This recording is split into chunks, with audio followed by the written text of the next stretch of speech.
So this home has dual frontage on Mount Tom and Lux, which creates some interesting scenarios when you're trying to figure out setbacks. But so basically what you're looking at, there's the standard setback requirements. Whatever you build has to be 30 feet from the street. And on top of that, it has to be in the rear yard. So in this one, the rear yard, it's behind the house, and it's 30 feet from the street. So that would be okay there. It has to be 25 feet from all the butters. And that's basically any neighbor that has a property line that you share. And I do want to comment on that too. Sometimes 25 feet may be enough, but you may want to consider putting in a big hedge or a big fence to preserve that privacy. Because part of the process does allow you to go to public comment. And again, going to the project we just went through, we did end up putting a nice big privacy buffer between the neighbor on the left of the side as a courtesy and to make sure that it stays neighborly in the town. And then there are some exceptions that are interesting. So for accessory structures in Easthampton, if it's less than 12 feet tall, you can roll the setbacks to a much smaller number, to 6 feet. And it can be closer to your existing house and be right up about 5 feet. Now, the one catch with this, it's hard to design an accessory dwelling unit that's less than 12 feet tall. You can absolutely do it, and it can be a comfortable living space inside, but it may not look quite right, and we'll touch on that later. Design requirements, it has to match the character of your home. And if you're out in an area with a huge lot, and you're 150 feet from the street, the rules get rolled back again, and you can be 15 feet from any abutters.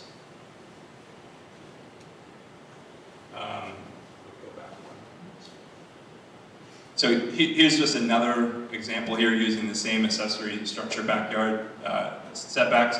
And this one is showing, like, it'd be nice, we'd think, oh, why don't you just put it right there? Well, currently you can't do that because it has to be in the rear yard. So this is showing you can put an ADU on this lot, but it has to be set pretty far back. But taking this example and going to and saying, oh, okay, well, maybe we don't need a detached backyard tiny home. Maybe we build this same thing we were going to build and put a breezeway on it and attach it to the primary dwelling. Well, now we're talking about an attached ADU, and we can work with the setback requirements for your district, which are typically less than that of accessory structures. So if you're in some of the denser districts, R5, R10, R15, and that's generally like a 2 or 3 mile radius from Cottage and Union Street, this is something that I think would be worth thinking about if you're struggling to find where to put this thing in your backyard.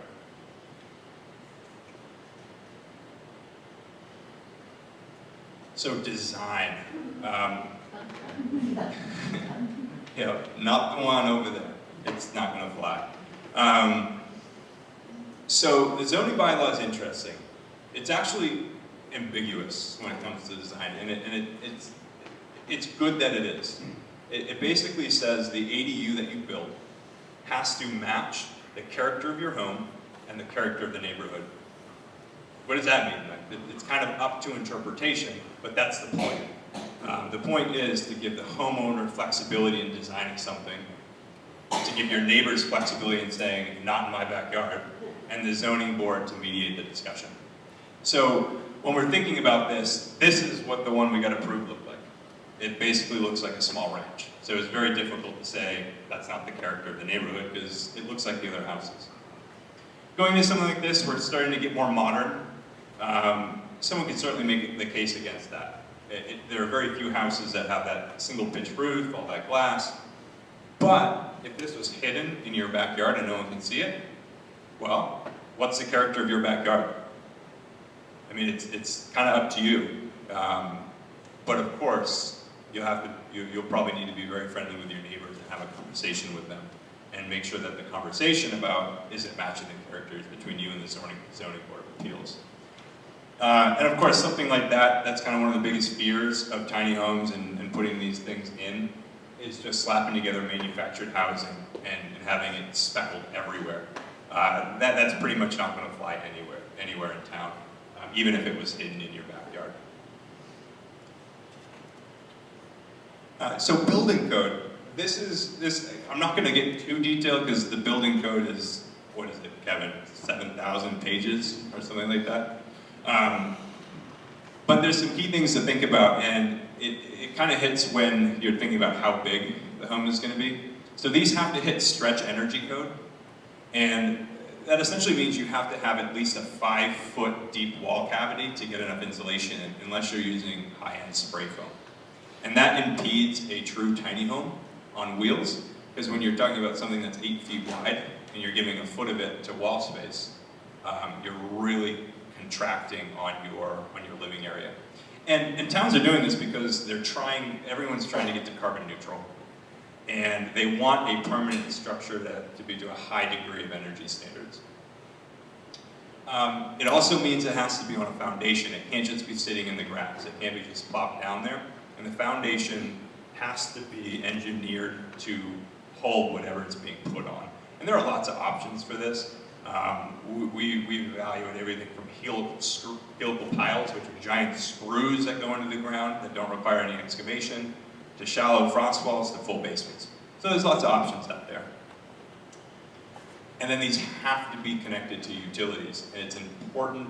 The sewer connection is very important. And again, one of the reasons why tiny homes got such a bad name, when somebody came to the town to get a tiny home approved, it was rare that there was a sewage disposal plant.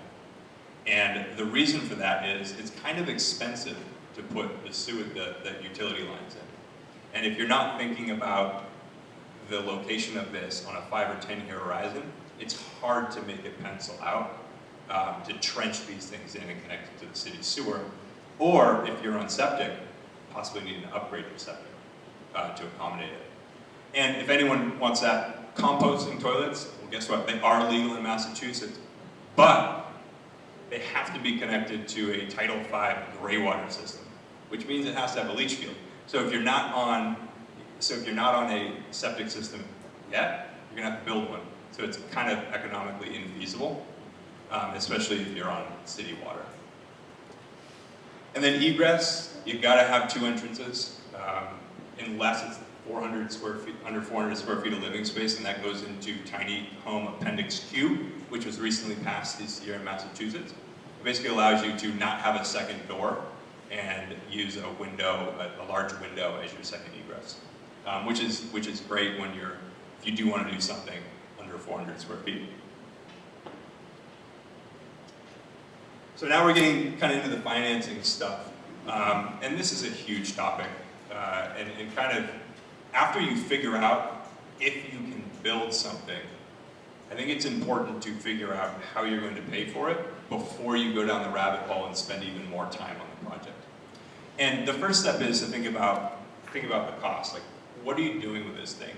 So if you're doing this for multi-generational living, well, you're consolidating households. So you're going from paying for 2 homes to 1. So that's a good factor to think about when you're comparing before and after cash flows. Before you even start thinking about where you're going to get the cash to do this. Taxes and insurance is generally going to be cheaper if you consolidate households. Child care costs may go down, and it may delay assisted living. You can't care for a parent forever who needs a lot of help, but you could have them live closer to you for longer. And again, these are thinking about like, what is it going to do after you come up with the money to fund it. So if you're downsizing, thinking through this, there's a possibility that you can get rental income from renting out your primary house. And a full-size home in Western Mass right now rents for a quite large number. I mean, I've seen rentals go on for 3-4 bedroom houses for $2,400 per month. Just big numbers.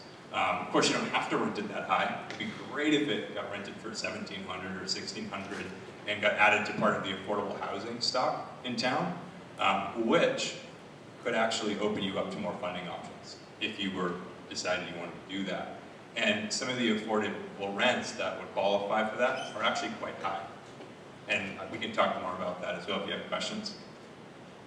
Downsizing into a backyard tiny home, it's going to offset maintenance costs. The home itself, if built properly, is not going to need maintenance for 20 years.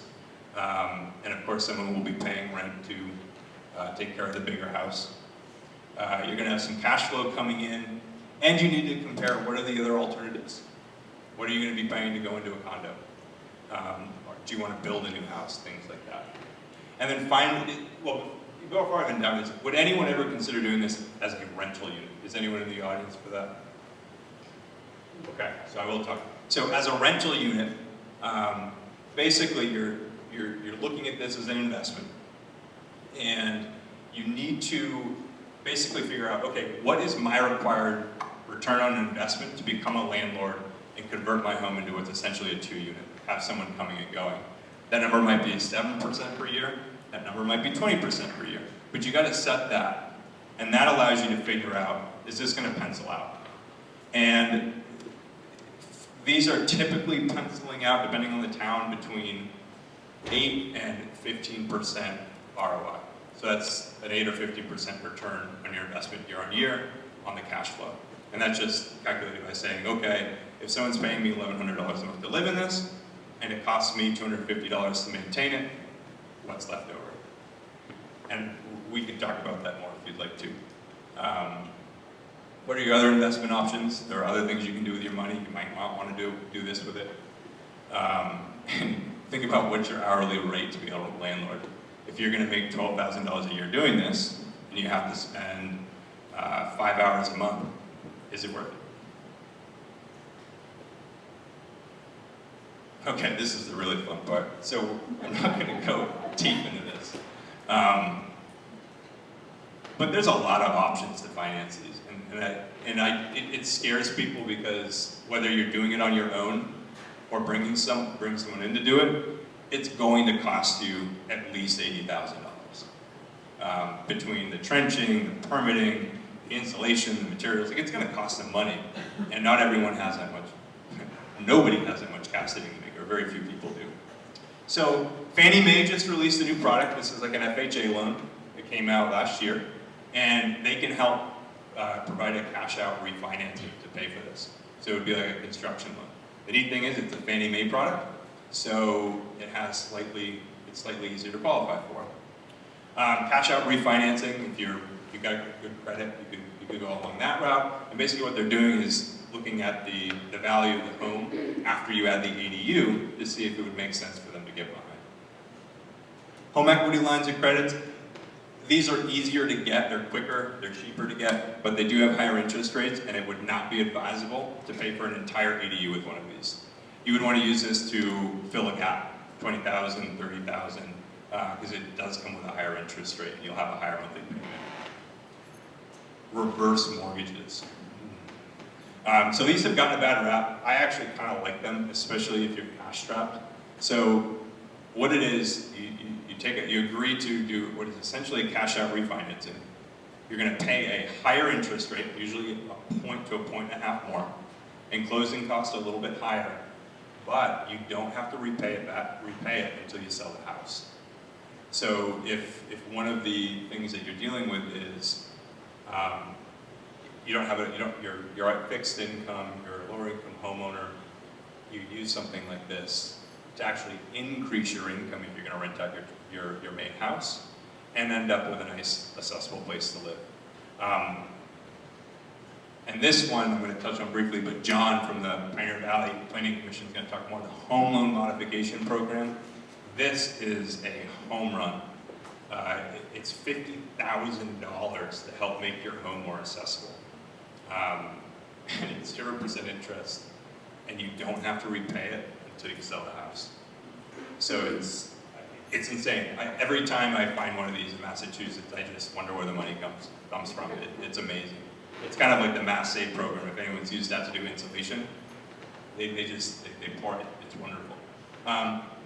The homeowner rehabilitation program. This is another grant. This is actually from the federal government.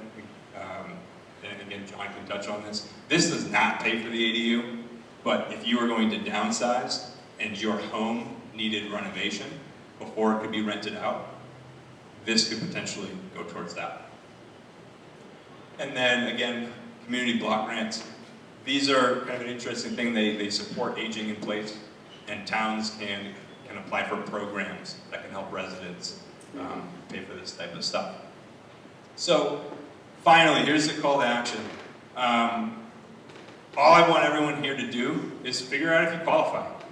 And we did create a DIY guide that's going to help you navigate the zoning bylaw and everything I just talked to. You don't need me to do it. You don't need backyard ADUs. But just see if you qualify. And the reason I really want you to do that is because Easthampton, I've been talking to counselors, I've been talking to planning, they're super interested in ADUs, and they're considering updating the bylaw sometime next year to make it easier. And if everyone in this room went home and found out they can't do it because of a setback issue or because of a building coverage issue or whatever it might be, that information makes it to planning, to the counselors, it's going to make updating this bylaw a lot easier, and we can tackle that from a place of real positive support rather than not knowing what we need. So the more people that go and do this and figure out do you qualify, the better. And the timeline is the city, if anyone, some people may know, got a grant to do a housing needs assessment. So they're going to be looking very, very closely at how many units we need, who is having trouble, what are rent levels, and use that data to really hone in on what needs to be changed with zoning and what the options are.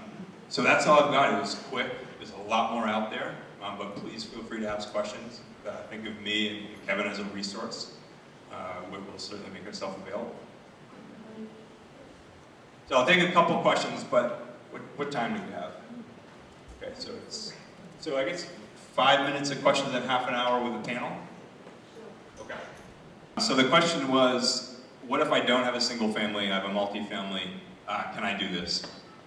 So the answer is yes, but essentially you're not thinking about the ADU rule so much, you're thinking about what is the density in your district, and you're thinking about building coverage. So you're essentially taking on a bigger developer hat and trying to get to that best use of your plot. But it's definitely doable.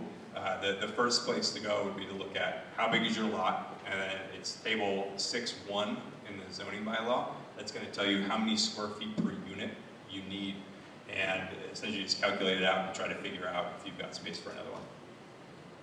And then if you do, you're just following accessory structure rules to add to the property.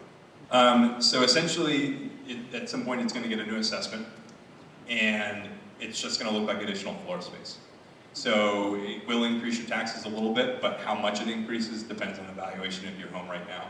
So if you have a smaller home and you're increasing the floor space by the full 30%, you're going to see a bigger increase than if you're adding a small ADU to like a 3,000 square foot home. So I'll repeat that because it is a really interesting, call it a use case for building ADUs. If a homeowner has a piece of land in their backyard and they don't necessarily want to pay for the ADU out of pocket, or they want to do some of it, finding someone who wants to partner with them and do some kind of agreement where they can build this in your backyard, that could be an option too. And it's something that we're very interested in trying to figure out. So, I mean, how fast they go up, it depends on your construction methodology. I mean, we use a modular process where we partnered with a home building factory, and we sprinkle in on-site general contracting work to bring it up to net zero ready. But we do about a week of digging the foundation, and then once the home arrives, it's ready to move in about a week. So it's very limited disturbance on the property, and it's one of the reasons why we build the way we do. One, it's very hard to find good labor to be on your property for 4 to 6 months. So we're leveraging building elsewhere and trying to get the project done very quickly. So it's a prefab unit, and essentially how modular works It's different depending on who you work with. There's lots of modular home groups around here. But what we do is we design the house. And we design the house, customize where needed, and then we provide the specs to our building partner. And they build exactly what we ask for, down to where to put holes in the wall for whatnot. And then it arrives 90 to 95% done. And it depends on the size of the truck. And that's a very interesting question. There is road widths, there's how sharp is the turns, but if it's coming on a smaller truck, it might not be a big issue. So again, it depends on how big you want to build. And then BB Tiny Homes in North Adams is doing something interesting where that won't really matter. They're building, so we have big modular components, which minimizes what we're doing on site. And they do smaller modular components. They're bridging something called panelization in modular. And that allows them to ship these on a smaller truck. So it would bypass that concerns. And they build beautiful sub 400 square foot tiny homes. And they're working on making sure that they're gonna be allowed in backyards too. But it's called Professional Building Systems. But I can send you the link. Yeah, they do, Kevin and I went up there, went to the area and toured like 6 of these factories and ended up choosing these guys after interviews based on the quality and attention to detail. So I'm here to just tell you, this is like a commercial. I know you've got a lot of information today. So we're going to have a little commercial about Easthampton neighbors. Okay, we're going to switch gears a bit. This is for aging in place. For those of you who maybe are my age or have parents who are my age, we get to that stage where we want to stay in our house. But we need services so that we can. Sometimes we can't afford chores and issues around the house. So, anyway, this is a special village project that is going across the country right now. It's extremely popular. And we have a whole bunch of them going up around us here. I'll show you in a minute in Western Massachusetts. But we need your help, okay? We need people to be members to support this village. We need to support our older adults to stay in their own homes. So this is why I'm here quickly to ask you this before we go to the panel, okay? So this is going on right now as we speak. We are helping seniors, age in place, as I said, 55 and over. Those of you who live in Easthampton and are 55 and older would qualify. We have volunteers that help the seniors with chores around the house, as I said. We have in-home services like simple handyman fixes. If you need to change a light bulb and you can't reach it, if you need to change an alarm, if you need a little painting on your garage, if you need to unclutter your place because it's not safe, if you need some technical expertise. That's my husband with my granddaughter, teaching some computer stuff. So lots of us need that kind of help at this point. A lot of people end up even needing help with their smart TVs, right, and their phones. Lots of our Grammies and grandpas. Okay. So what we do is we're going to have a service where they will call in and we'll be able to match up the volunteers with the members.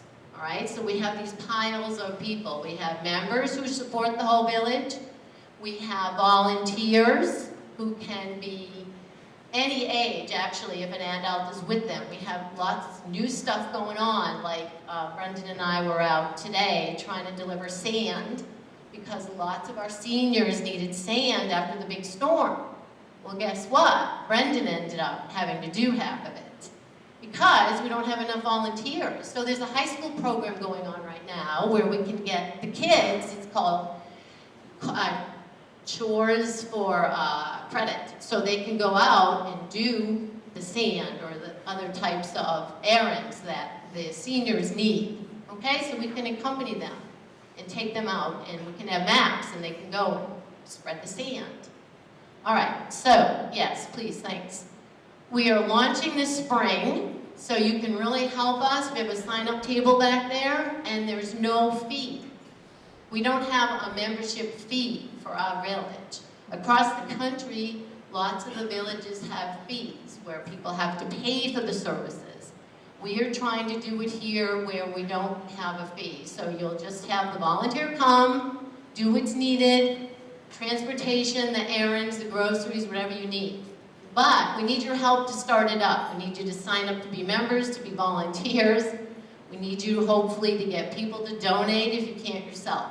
Because we don't have a fee, we don't want barriers for seniors, we need to have people donate, businesses, people around, so we can pay for what we need to pay for. The only reason we're saying we have different bundles of people is because we need members and we need volunteers also. You can be a member and you can be a volunteer. Right. So we're hoping by spring to get it launched is the point, but we need everybody's help, okay? We need to get software to get the members lined up with the volunteers so the services can be provided. These are, again, some examples of what goes on. You can do some light yard work, you can change the alarms, as we said, you can do some handy fix-its at the house. Transportation is a big one, getting people to their appointments. Now, obviously, we all know that they do that here at the Council on Aging, and they do it at other elder services. But what we're finding is, because of our demographic, we're going to be exponentially way out of sight. By 2035, we're going to have 40% of us going to be over 65. There's too many of us who need these services. So Brendan's been great. He had a UMass needs assessment done, and this is what it's showing. The statistics are showing that there are going to be so many of us that are going to have gaps in the resources. Okay, we're going to have gaps. In other words, people won't have the services.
First question here we have for Susie. Independent living provides seniors with smaller houses like backyard homes, but what other options do they have? I think I covered this in my presentation. You have options of, you have lots of options for senior housing that include apartments, buy-in communities, continuing care retirement communities, when you need it, assisted living. I've worked in senior communities that were set up for veterans to use veteran administrative monies. And the coolest one I did was in Detroit, in the Steel Belt, the Rust Belt is now what they call it. They took an old Holiday Inn, and if you think about a Holiday Inn conference center and how much common space it has, The veterans, guess what they wanted? A restaurant, a pool, and a bar. And it was already there. And they didn't care about big apartments, so regular standard hotel rooms. It was just a reuse of the space. And a lot of those are sitting empty right now around the country. I've been in some of the most expensive and some of the most modest, but nothing that was qualified as low income. Although, I think there is an opportunity to change density, correct? If you have a modest income part of your population. So I really don't have expertise on that, but it is definitely needed. So here's the second question. What are the primary concerns that seniors in the Pioneer Valley have when it comes to planning their living situation in the later years? I think it's the same across the country. Everyone says, I'm not ready yet, which is not a good thing to say. You really should make a plan. I'm not ready yet. Can I afford it? And will I get on with the community that I'm joining? And I think it's universal. It's mostly, can I afford it? And there are a lot of different options out there. Some are exquisitely expensive and like a cruise ship, and some are more modest. Okay. So for Chris, you've made the case that homeowners can build detached ADUs, but there must be challenges in Easthampton and beyond. What are some of the biggest issues homeowners will likely face? So yes, you can build them in Easthampton, but there are definitely going to be issues, and one of the reasons why I'm hoping that everybody gets out there and finds out why they can't build it, because once we have that information, we can change that. So the issues in Easthampton, setbacks are a big one. The setbacks are too big for our dense districts. Being 25 feet from your neighbor near Cottage Street just isn't going to work for a lot of people. And Lois, so I don't want to, but I looked at Lois's property. She's got a great property, but setbacks killed her. The other one is the building coverage. A lot of properties in the dense districts are non-conforming, which means that their primary buildings are already too big for their lot, which means they can't add anything else to it. So we have to look at that. And then the final thing is the special permit process.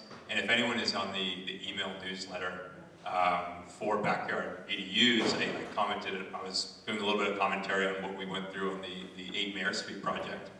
While a special permit project and getting public input can be great, it can also create uncomfortable situations for homeowners and neighbors when you're bickering about things and it's out in the open and sometimes you never talk to your neighbor again. So that's something that needs to be looked at. And we ended up getting delayed by a month. I call it, we kind of got filibustered. And a lot of it was good conversation, some of it wasn't great.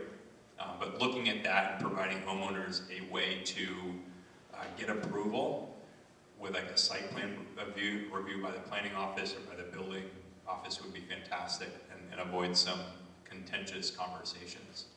And a number of towns do have more flexible parking requirements. I know Northampton require 3 parking spaces for both units or are more flexible. But it's a great point in terms of climate change. And,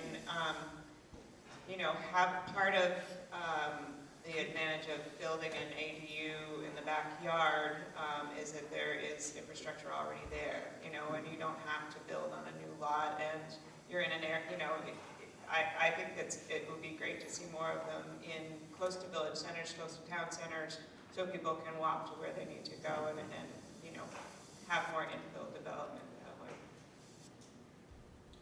Also, Becky, could you expand on that and talk about some of the cities you've helped and some of the homeowners you've seen benefit from ADUs? Sure. So I have been at Pioneer Valley Planning Commission for a little over a year. I've worked with the town of Hatfield, and I'm currently working with the town of Agawam to develop an ADU bylaw.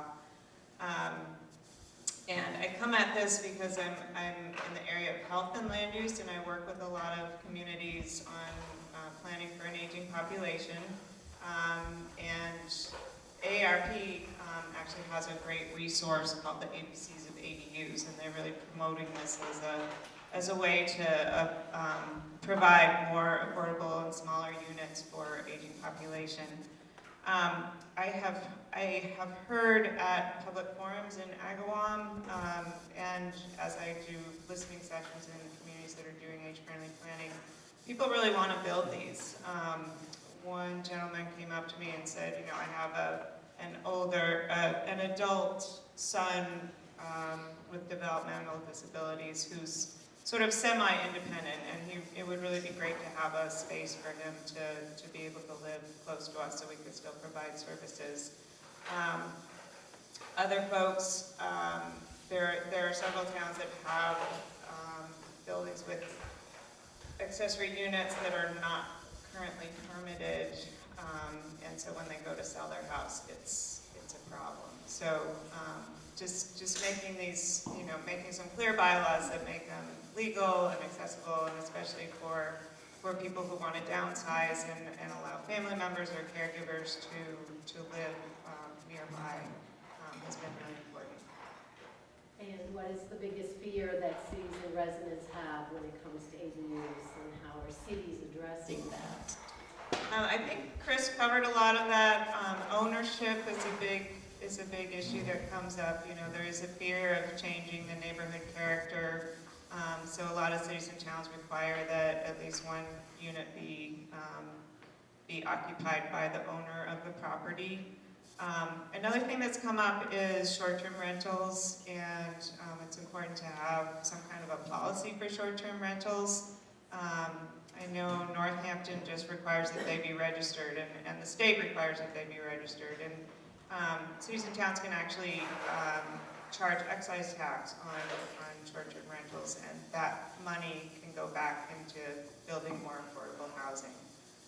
But it's important to have a policy because in some cases, you know, people try to rent them out and then they get into problems with the town if it's not really, you know, if there's no policy, they call it a home business or something and get shut down. So that's another concern. Okay, John, question for you. As your former professor, we covered a lot of this in class. This is a test. What is some of the housing assistance programs that are available to residents in Easthampton?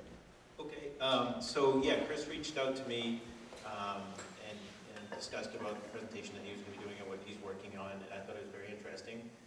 And we also thought it would be a good opportunity to allow town residents to know of some available programs that you might be able to access that are relevant to ADUs or just general housing needs. So starting off with the home modification loan program, Chris briefly mentioned this one. This is the one that it's a state-funded loan program that lends funds to homeowners that are looking to adapt or modify their homes to make it more accessible or safer for them to use.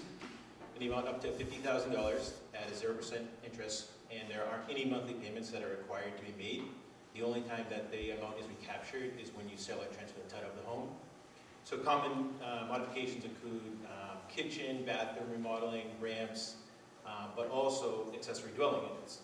So something I would make sure that it does need to be documented from a medical professional of some kind that there is a need, and this is going to improve the living situation. So whether that is in terms of the kind of Becky indicated an example that we see commonly, whether it's a child that's coming of age who has developmentally disabled disabilities or autism, where the parents want them to remain close to them or in the home as much as they can be, but also at the same time allowing them to have their own space. So that's a good example where that loan would be useful. And then another separate program, we as PVPC administer Community Development Block Grant, or at least one activity called the Housing Rehabilitation Assistance Program. And that program is more for general home repair, bringing things in your home up to code. So it's not really related to ADUs, but it is useful for town residents to be aware. I'm not exactly sure of the amount of funding that's available, but our agency administers the program, so there is a wait list, and I can make sure to let you know if there's more available funding there, so, yeah. Any other questions from the audience? Yes. I have kind of a two-part. One is, how many ADUs can be on say you have a lot of land that could hold 2, 3, 4.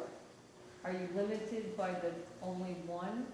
And the other question is why aren't they also thinking about neighborhoods that are tiny houses and fitting in? Because we have McMansions that take up all the space, if needed, plus all this land. Why aren't we making little tiny house communities, which are affordable for younger folks, for couples, and elders?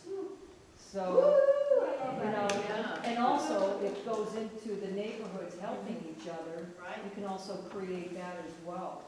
So I'm just curious, is it going in that direction, or is?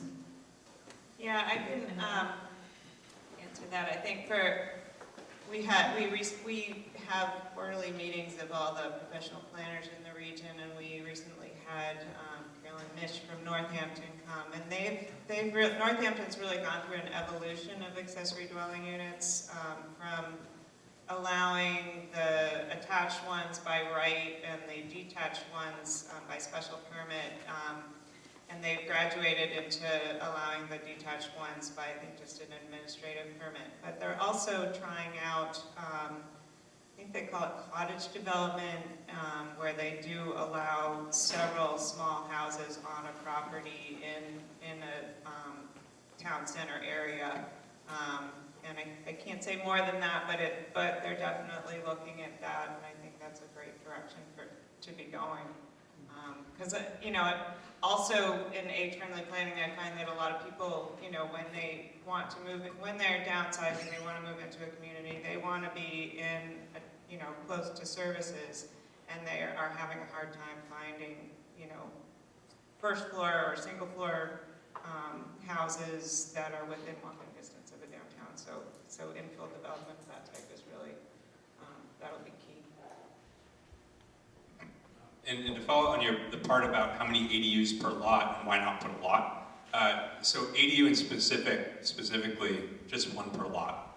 But if you have a big lot, you could turn it into a multifamily home. And then we're talking about maybe you create a 4-family, and you do have 3 backyard homes or 3 mini apartments that are detached. And it goes into what Becky was saying about what Northampton's doing. It just becomes it's like a 4-family or a 5-family. It's just not a big ugly building. It's a nice little cottage development. And I'm actually looking for land to do that on. There's a handful of like half-acre to 1-acre lots in Easthampton that I'd love to be able to purchase from the city to do just that. And Easthampton would be a great place for it. And the lots that I was taking a peek at are walking distance and would be a fantastic cottage development. Yes. Now, one more question for clarification. When looking at an existing house to do the ADU, you mentioned you have to adhere to a certain percentage of free space depending on what zoning you happen to live in. What sort of structures or existing items like patios, for example, because I don't know, is the intention behind having the percentage be having raindrops hit the dirt? Or, you know, I mean, is like a paved driveway count as square footage? Or is it just the footprint of the home or square footage of the home? Specifically, I was thinking like paved driveways, paver patios, and sheds. Like this so I don't think the intent is impervious surface. Specifically in Easthampton, it's your primary building and then permanent accessory structures. So the building coverage, you're looking at the primary home, and if you have an attached garage, that can only be a certain portion of your total land. Mm-hmm. And then there's a second piece that says you can only have 25% of your backyard covered by structures. And those are sheds, they're buildings that are attached to the ground. Okay. So they're maybe outside of here, there's issues with impervious surface, but there's other ways that control for that. when we're thinking about the building process, having to do drainage holes and getting gutters and making sure that you're not going to create runoff issues. That actually was there was a unfortunate project in 2016 in Greenfield. Their first detached ADU hearing was one of the complaints of a neighbor brought up issues with drainage. And we're talking about a 2.5, 3-acre lot. And they were adding a small little ADU in the backyard, and the neighbor brought that up as a way to try to shut the project down because they just didn't want it within any view of their property.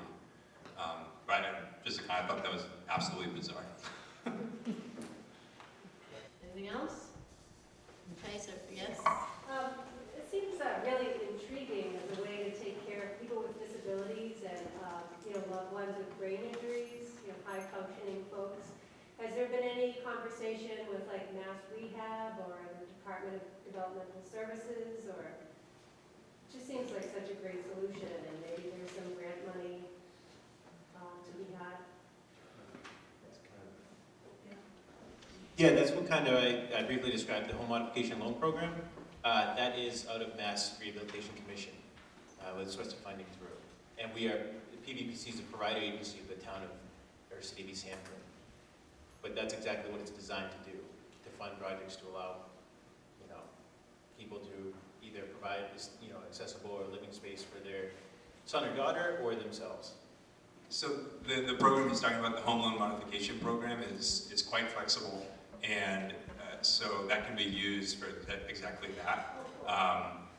If it goes as far, correct me if I'm wrong, if you're a landlord and want to make a unit accessible for someone with a disability, you could use this program for that. So if you're a homeowner and you just want to create an ADU for a friend with a disability, you can do that.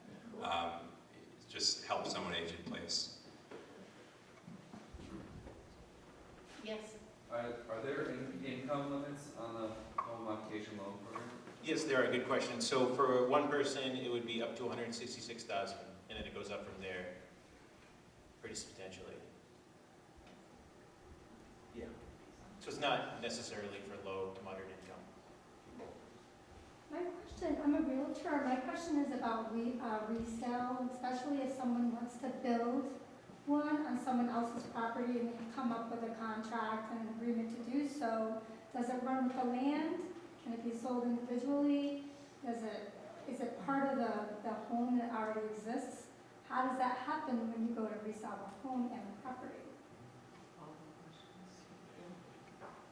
I think right now, ADUs are generally owned by the property owner. I haven't heard of any cases yet where you actually, someone else owns the accessory unit. Although I think Northampton was kind of looking into that. There was a big forum on tiny houses, and we're looking into possibilities for subdividing, or it gets pretty complicated. But right now, I think it goes with the primary residence. So if it goes with the primary residence, is it assessed as part of the home as a whole, or will it have its own value assessment separately than the home? Does that make sense? Yeah, I believe it would go with the home as a whole. So luckily I just sat through a webinar that talked about this on the West Coast. So there are not comps for these, which creates... That's why we're here. Yeah, and that's, it does create an interesting situation when you're selling it. There's certainly uncertainty, and that also plays into getting the traditional financing for these. How they come back, it's a little unknown. What seems to be happening is when there isn't comps, it's additional square feet. It's an additional bedroom, it's additional bathroom, and a second kitchen, which, what does that do? So if we're thinking about price per square foot around here, adding this to a home in Amherst where the price per square foot is in the 300s, you're potentially going to add this and be equity positive right away, like get almost dollar for dollar because you're adding square feet. But if you do it in, say, one of the hill towns where homes sell for the hundreds, you're potentially not going to get the full investment added to your equity. And I had a great conversation with Wayne Fiden, who is the planner in Northampton, and he made a comment that, because I'm like quasi for Airbnb, I don't love it, I don't hate it, and I would rather these not be short-term rentals, because I want to see them get added as long-term. But he made the point that if someone's going to create this, if it can be used as a short-term rental, but for no other reason, let them create it, because 5 or 10 years it may end up being added to the housing stock. So kind of an interesting case. I don't know if you wanted to.